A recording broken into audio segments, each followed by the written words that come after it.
एक बार की बात है, एक रमेश नाम का आदमी था। वह एक बहुत ही भोला भाला और सीधा साधा आदमी था। एक दिन वह बाजार में घूम रहा था, तभी उसे एक दुकान दिखाई दी जिसमें लिखा था चमत्कारी टॉनिक। रमेश को लगा कि यह टॉनिक उसे बहुत कुछ कर सकता है, इसलिए उसने एक बोतल खरीद ली। रमेश ने घर आकर टॉनिक पी ली।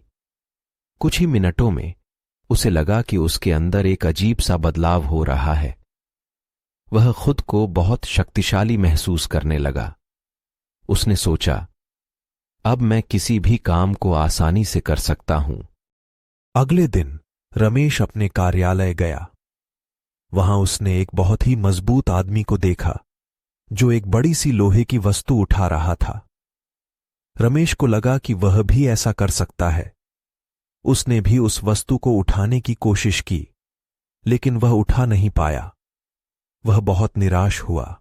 उस दिन घर लौटकर रमेश ने टॉनिक के बारे में सोचा। उसे लगा कि टॉनिक में जरूर कुछ गड़बड़ है।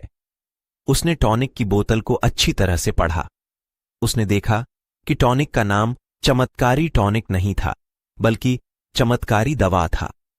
दवा के बारे में बताया गया था कि यह केवल उन लोगों के लिए काम करती है जो पहले से ही मजबूत और साहसी होते हैं। रमेश समझ गया कि वह टॉनिक के लिए सही व्यक्ति नहीं था। उसने टॉनिक की बोतल को फेंक दिया और फिर से अपने सामान्य जीवन में लौट आया।